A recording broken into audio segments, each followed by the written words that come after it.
오늘 이 말씀을 가지고 예수님의 사랑이 의심될 때라는 제목으로 우리 성도님들과 함께 말씀을 나누고자 합니다. 이번 한 주간에 몇몇 분들을 만나게 되면서 계속 접하게 되었던 내용이 오늘 말씀에 대한 내용입니다. 많은 어려움들로 인해서 예수님의 사랑이 의심이 되고 하나님의 함께 하심이 의심이 된다라는 이야기들을 이번 한 주간 참 많이 듣게 되었습니다. 그래서 오늘 본문을 준비함으로 인해서 우리 성도님들이 예수님의 사랑을 의심하지 않기를 소원합니다. 오늘 본문을 보게 되면 특별한 가정 하나를 만나게 되는데 이 3남매의 가정입니다. 부모님에 대해서는 아무런 말이 없는 것으로 봐서 아마도 부모님 없이 3남매가 함께 살았던 것 같습니다. 가족 구성원을 보게 되면 큰 오빠인 나사로가 있었고요. 그리고 그 밑에 마르다와 마리아가 있었습니다. 이들은 예수님의 사랑을 받던 자들이었습니다. 총애를 받았던 사람들이었습니다. 이들을 향한 예수님의 마음은 특별했었습니다. 5절에 보게 되면 이렇게 기록이 되어 있는 것을 보게 됩니다. 예수께서 본래 마르다와 그 동생과 나사로를 사랑하시더니 라고 말씀합니다. 본래 사랑하시더니 라고 말씀하지 않습니까? 이것이 무슨 말입니까? 과거로부터 나사로의 가정을 이미 사랑하셨다라는 것입니다. 이런 예수님의 사랑하는 마음은 누구나 알 수 있는 마음이었습니다. 읽지는 않았지만 오늘 본문 뒤쪽에 가보면 11장 36절에 보게 되면 이 나사로의 가정의 이웃이었던 유대인들이 나사로의 죽음을 슬퍼하는 예수님의 모습을 보면서 이렇게 말씀하는 것을 보게 됩니다. 이에 유대인들이 말하되 보라 그를 얼마나 사랑하셨는가 하며 라고 말씀합니다. 주변 사람들이 옆에서 보기에도 표가 나는 사랑이었습니다. 예수님은 나사로의 가정을 굉장히 특별하게 여기셨고 사랑하셨습니다. 그의 가정을 마음을 다해 많이 쏟으셨습니다. 또한 이 나사로의 가정 역시 예수님을 진심으로 믿고 섬기고 사랑했었던 가정입니다. 정말 신앙생활을 잘했었던 가정입니다. 예수님을 잘 모셨습니다. 그 단적인 예로 오늘 본문 2절에 보게 되면 마리아의 모습이 나오지 않습니까? 마리아가 어떤 사람이라고 합니까? 값비싼 향유를 예수님을 위해 아낌없이 포기할 정도로 정말 예수님의 마음이 특별했었던 가정이었습니다. 서로를 사랑하며 서로를 각별하게 여겼던 예수님과 나사로의 가정이었습니다. 예수님과 나사로의 가정이 어떻게 지냈겠습니까? 한번 우리 성도님들 생각해 보시고 상상해 보시기 바랍니다. 서로를 향한 이 마음이 각별했었던 이 두 예수님과 나사로의 가정이었는데 어떻게 마음을 나누며 어떻게 교제하며 지냈겠습니까? 서로를 위해주는 마음이 정말 컸을 것입니다. 만날 때마다 서로를 격려했을 것이고요. 만나면은 웃음과 즐거움이 넘쳐났을 것입니다. 만나기만 해도 위로가 되고 만나기만 해도 기쁨이 되는 그렇게 지냈었던 예수님과 나사로의 가정이었습니다. 굉장히 그 사이가 돈독했을 것입니다. 그런데 이렇게 예수님께서 특별하게 여기셨던 가정에 예수님을 정말 잘 믿던 이 가정에 큰 위기가 닥치게 됩니다. 가정의 기둥과 같았던 이 오빠인 나사로가 죽을 병에 걸려서 사경을 헤매고 있는 것입니다. 그래서 그 누이들이 예수님께 사람을 보내게 됩니다. 여기서 이 누이들의 믿음, 신실한 믿음을 볼 수 있습니다. 예수님이 오시면 이 나사로, 오라비가 깨끗이 나을 수 있을 거라는 그 믿음이 그녀들 안에 있었습니다. 예수님이 오시기만 하면, 이 자리에 있기만 하면 죽어가던 오라버니도 고침을 받을 것이다 라는 그녀들의 믿음이 있었습니다. 그렇기에 사람들을 예수님께 보냅니다. 10장 말미에 보니 오늘 본문 앞에 보게 되니 때마침 예수님은 요단강 근방에 계셨습니다. 요단강에서 베다니까지는 많이 가깝습니다. 그래서 걸어서 한 하루 정도 안에 올 수 있는 그러한 거리였습니다. 누이들은 잘 됐다 싶어서 예수님께 도움을 요청하였습니다. 예수님께서 이 누이들이 보낸 사람들을 만나게 되죠. 이 누이들이 3절에 보게 되면 그 사람들을 보내서 이렇게 이야기합니다. 주여 보시옵소서 사랑하시는 자가 병들었나이다. 간절히 예수님의 도우심을 구하고 있습니다. 그런데 오늘 본문을 보게 되니 예수님께서는 6절과 같은 반응을 보이시고 계십니다. 6절을 한번 보시기 바랍니다. 나사로가 병들었다 함을 들으시고 사랑하는 나사로였지 않습니까? 그리고 나사로도 예수님을 굉장히 특별하게 여기셨습니다. 그런데 이 나사로가 병들었다 함을 들으시고 어떻게 하십니까? 그 계시던 곳에, 즉 요단강 근방이죠. 그 계시던 곳에 이틀을 더 유하시고 라고 말씀을 하십니다. 지금 굉장히 다급한 상황입니다. 지금 나사로가 죽어가고 있는 분초를 다투는 그러한 상황입니다. 그런데 예수님께서 사랑하시는 이 나사로가 죽어가고 있는데 어떻게 이야기를 하고 있는가 하니 그 계시던 곳에 이틀을 더 유하시고 라고 말씀을 하고 있습니다. 이럴 때에 마리아와 마르다의 마음이 어떠했겠습니까? 믿었었던 예수님이지 않습니까? 지금까지 각별하게 지내왔었던 예수님이지 않습니까? 나사로의 가정을 특별하게 여기셨던 예수님이셨습니다. 나사로의 가정을 그리고 또 예수님을 지극정성으로 모셨던 나사로의 가정이었습니다. 그런데 그 예수님께서 이틀을 더 유하시고 라는 반응을 보이시는 것입니다. 이러한 반응을 보이실 때에 마리아와 마르다의 마음이 어떠했겠습니까? 지금 나사로 오빠는 죽어가고 있는데 예수님은 오실 생각을 하지 않으시고 그곳에서 이틀을 더 유하시는 것입니다. 아마 가장 먼저 드는 생각은 야, 예수님 왜 그러실까? 예수님 우리 가정을 사랑하시는 거 맞습니까? 정말 우리를 위해 주시는 거 맞습니까? 이러한 생각, 이러한 의문이 들지 않겠습니까? 마르다가 나중에 예수님께서 오셨을 때 이런 말을 합니다. 21절에 보게 되면 이렇게 기록합니다. 마르다가 예수께 여짜오되 주께서 여기 계셨더라면 내 오라버니가 죽지 아니하였겠나이다. 이 말이 무슨 말이겠습니까? 예수님 왜 이렇게 늦게 오셨습니까? 무엇 때문에 이렇게 지체하셨습니까? 그 말이지 않습니까? 우리도 동일하다고 생각을 합니다. 이러한 문제를 당면하게 되었을 때에, 이러한 어려움을 만나게 되었을 때에, 또한 예수님께서 우리의 요청, 우리의 간구에 이러한 반응을 보이실 때에 우리가 예수님께 드는 생각 역시 다르지 않다는 것입니다. 우리 안에 드는 마음은 원망과 의심일 것입니다. 주님, 정말 나를 사랑하시는 거 맞습니까? 그러나 오늘 본문을 통해 예수님께서는 우리에게 이렇게 말씀하십니다. 절대 예수님의 사랑을 의심하지 말라라고 말씀하십니다. 어떤 상황에서도, 그리고 또 어떤 상황 가운데서도 절대 예수님의 사랑을 의심하지 말라라고 하십니다. 그러면 오늘 본문을 통해 예수님께서 어떤 상황에서 그 사랑을 의심하지 말라라고 하십니까? 언제 예수님의 사랑을 의심하지 말라고 하십니까? 첫 번째로요, 우리의 인생에 큰 위기가 다가오더라도 예수님의 사랑을 의심하지 말라라고 하십니다. 오늘 본문을 통해 예수님께서는 우리 인생에 큰 위기가 다가와도 예수님의 사랑을 의심하면 안 된다라고 가르쳐 주십니다. 그 이유가 무엇입니까? 왜 그렇습니까? 오늘 본문 4절의 그 이유에 대해서 말씀해 주고 계십니다. 오늘 본문 4절의 말씀을 같이 한번 읽어보겠습니다. 4절입니다. 시작!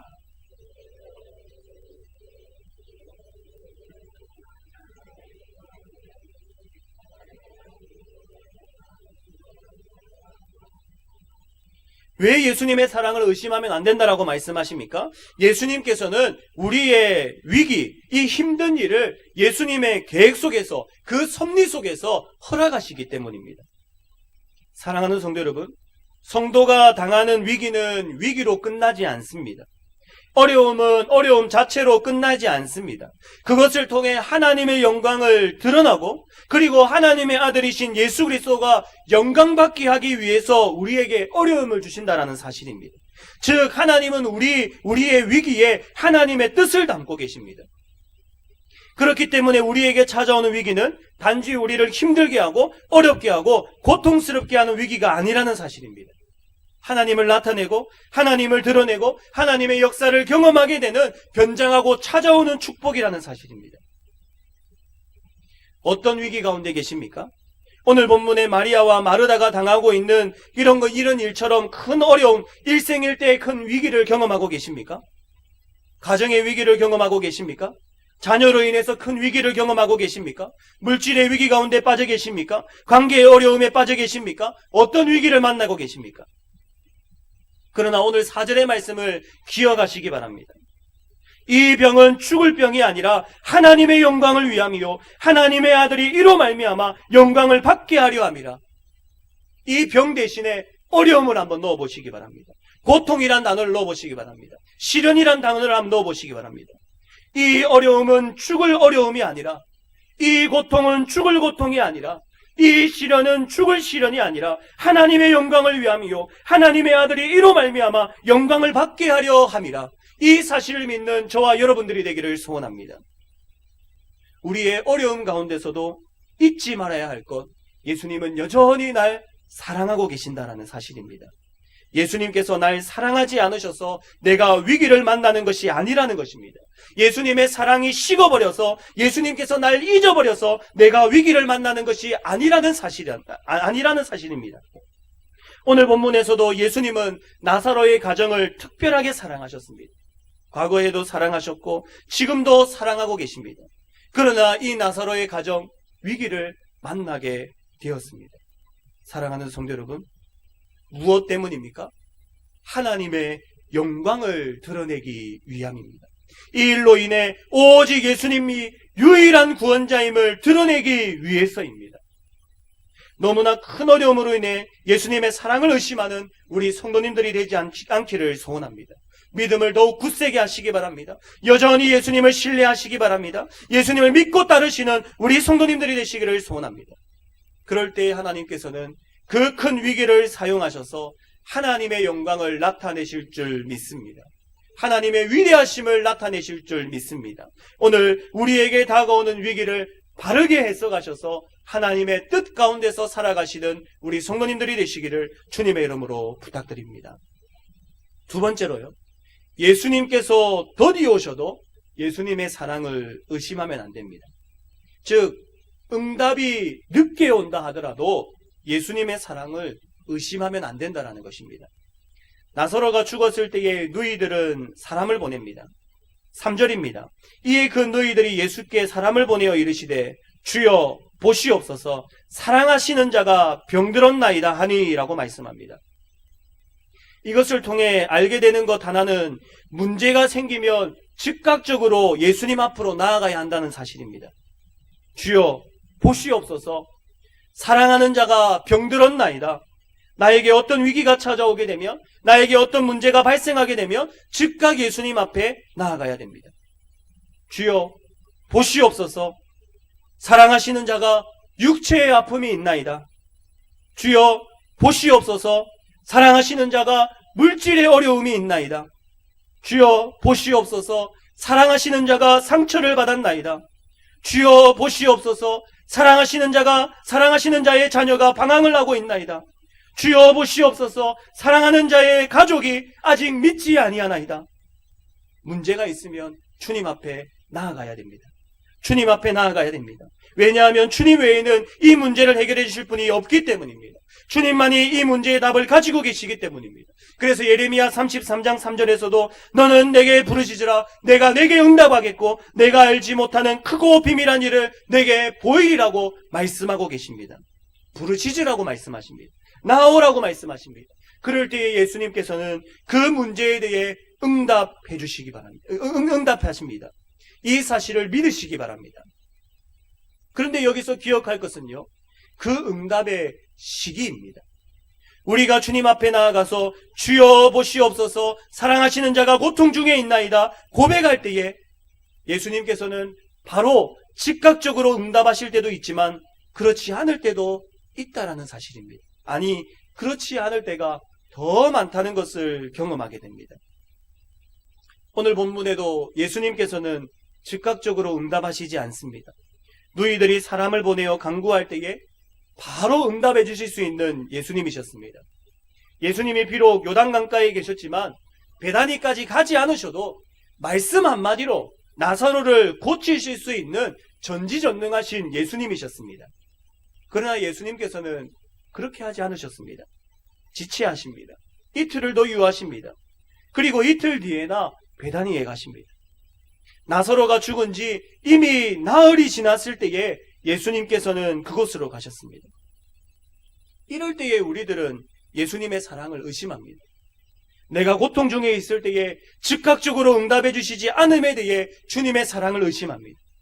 주님, 왜 빨리빨리 응답해 주시지 않습니까? 주님, 내가 얼마나 힘이 든지 아십니까? 주님, 날 사랑하지 않으십니까? 주님, 날 생각해 주지 않습니까? 왜 응답해 주시지 않습니까? 주님의 사랑을 의심한다라는 것입니다. 자녀가 속을 썩여서 기도를 합니다. 그런데 하루가 지나도, 이틀이 지나도, 몇 달이 지나도 달라질 기미를 보이지 않습니다. 그때 생각이 드는 것이죠. 주님, 날 사랑하지 않습니까? 물질이 없어서, 그리고 또 가게가 너무 힘이 들어서 기도합니다. 주님, 물질이 너무 부족합니다. 도와주시옵소서. 간절히 기도합니다. 그런데 한 달이 지나도, 두 달이 지나도 여전히 내 손에는 아무것도 없음을 발견하게 됩니다. 그때 생각이 들지 않습니까? 주님, 날 사랑하기는 하시는 겁니까? 내가 잘못 믿은 것입니까? 하나님이 살아계시기는 한 겁니까? 사랑하는 성도 여러분, 반드시 기억하시기 바랍니다. 예수님이 우리를 사랑 안 하시기 때문에 응답을 안 하시는 것이 아니라, 늦게 하시는 것이 아니라, 오히려 예수님이 우리를 사랑하시기 때문에 응답을 즉각적으로 안 하시는 것입니다. 예수님이 우리를 생각하시기 때문에 더디 응답하시는 것입니다. 왜 그렇습니까? 예수님의 응답은, 하나님의 응답은 우리의 요구대로가 아니라 하나님의 영광을 따라 움직이기 때문입니다. 우리에게 가장 유익한 방법으로 응답이 되기 때문입니다. 우리의 요청에 따라 응답이 되는 것이 아니라 우리에게 유익한 방법으로 하나님께서 응답해 주시기 때문입니다. 오늘 본문의 결과와도 같은 11장 40절, 그리고 또 거기에서 44절을 한번 보시기 바랍니다. 예수께서 이르시되 내 말이 내가 믿으면 하나님의 영광을 보리라 하지 아니하였느냐 하시니, 돌을 옮겨 놓으니 예수께서 눈을 들어 우러러보시고 이르시되 아버지여, 내 말을 들으신 것을 감사하나이다. 항상 내 말을 들으시는 줄을 내가 알았나이다. 그러나 이 말씀하옵는 것은 둘러선 무리를 위함이니 곧 아버지께서 나를 보내신 것을 그들로 믿게 하려 함이니이다. 이 말씀을 하시고 큰 소리로 나사로야 나오라 부르시니 죽은 자가 수족을 배로 동인채로 나오는데 그 얼굴은 수건에 쌓였더라. 예수께서 이르시되 풀어놓아 다니게 하라 하시니라. 나사로가 살았습니까? 죽었습니까? 이 일로 인해 그 다음 절인 45절에 어떻게 되는지 아십니까? 45절입니다. 마리아에게 와서 예수께서 하신 일을 본 많은 유대인이 그를 믿었으나 라고 합니다. 많은 유대인들이 예수님을 구주로 믿게 되는 역사가 나타나게 되더라는 것입니다. 사랑하는 성도 여러분, 예수님은 우리를 사랑하지 않으셔서 즉각적으로 응답하지 않으시는 것이 아닙니다. 능력이 없으셔서 즉각적으로 응답하지 않는 것이 아닙니다. 하나님의 뜻을 위해서, 우리에게 가장 유익하고 복된 것을 주시기 위해서 더디 응답하시는 것입니다. 하나님이 못 주시는 것이 아니라 우리가 준비되어 있지 않기 때문입니다. 예를 들면 이런 것입니다. 1년 전쯤 된 것 같습니다. 한 번은 저희 아들과 샤워를 할 때가 있었습니다. 샤워를 할 때에 제가 면도를 하게 되니 아들이 그것이 굉장히 신기하고 재밌어 보였는가 봅니다. 그래서 제가 들고 있는 그 면도기를 달라고 합니다. 자기도 꼭 해보고 싶다고, 그걸 가지고 놀고 싶다고 달라고 합니다. 안 된다라고 했습니다. 그러니 막 울기를 시작을 합니다. 울면서 달라고 합니다. 그거 꼭 가지고 놀고 싶어서 너무 간절하게 면도기 좀 달라고 저한테 매달립니다. 그러면 질문을 드리겠습니다. 조그만한 어린아이가 면도기를 달라고 하면 가지고 놀고 싶어서 간절한 마음으로 매달려서 달라고 하면 줘야 됩니까? 말아야 됩니까? 주면은 안 됩니다. 왜 그렇습니까? 위험하기 때문입니다. 아무리 때를 써도 자녀에게 위험한 물건은 내어줄 수가 없는 것입니다. 그런데 아이가 커서 대학생이 되었다고 하면 그때가 되어서 면도기를 달라면 어떻겠습니까? 그냥 건네줄 수 있는 것입니다.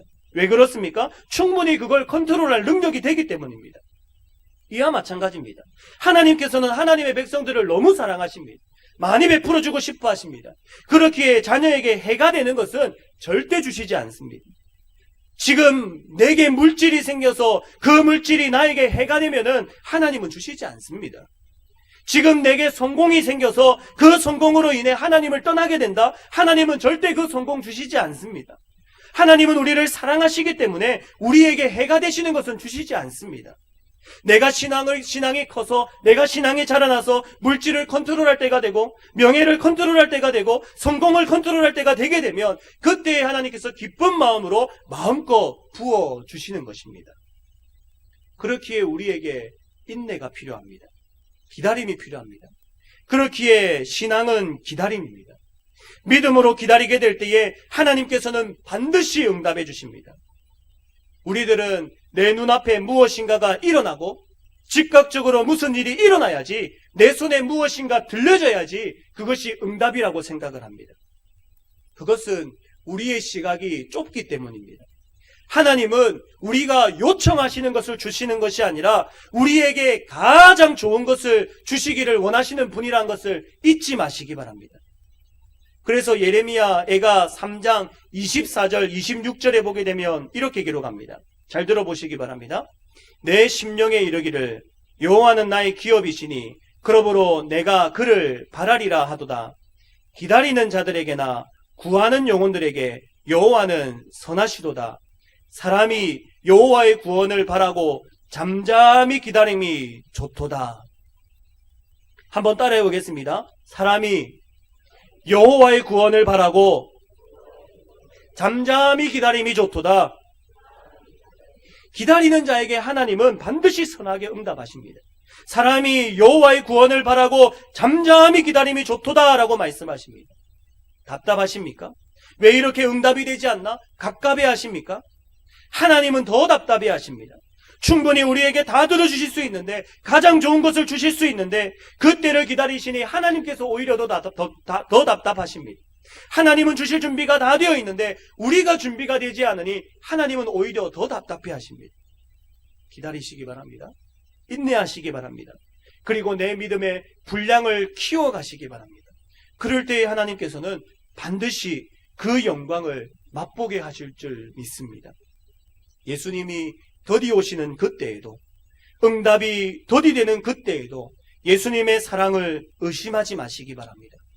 예수님은 우리를 사랑하시기에 기다리고 계십니다. 가장 좋은 때, 가장 좋은 방법, 가장 좋은 것을 기다리고 계십니다. 그 하나님의 선하심을 기대하며 잠잠히 기다리는 우리 성도님들이 되셔서 주님의 영광을 목도하시는 우리 성도님들이 되시기를 주님의 이름으로 부탁드립니다. 마지막 세 번째로요.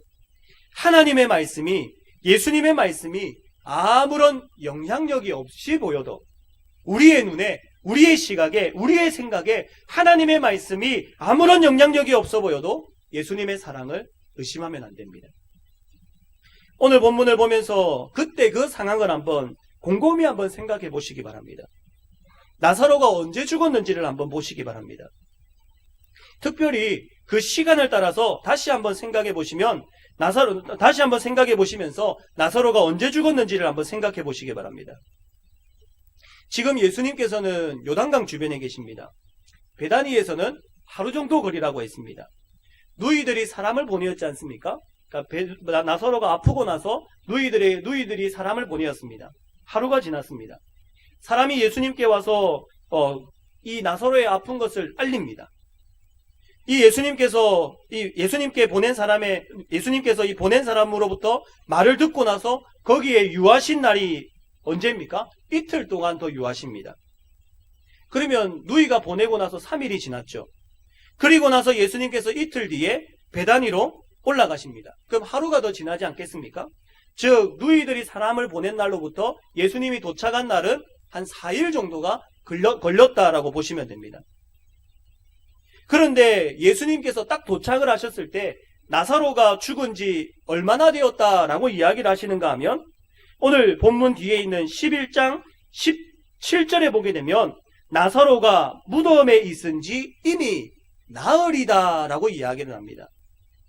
누이들이 보내고 나서 4일이 지나서 예수님이 도착을 했는데 나사로가 이미 죽은 지 3일이 되었다라고 합니다.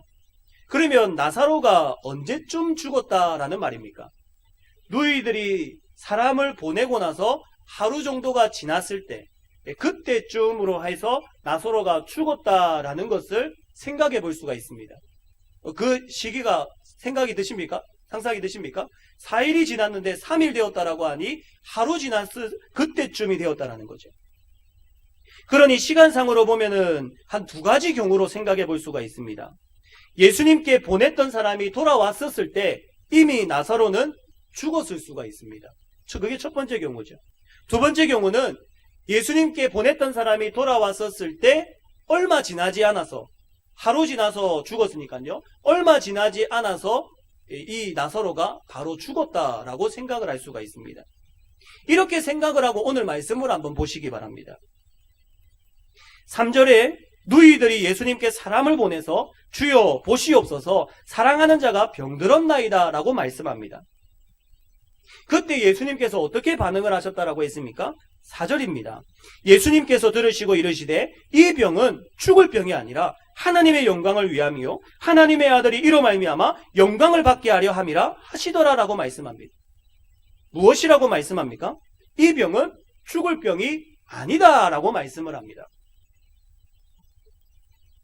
무엇이 이상한지 느껴지십니까?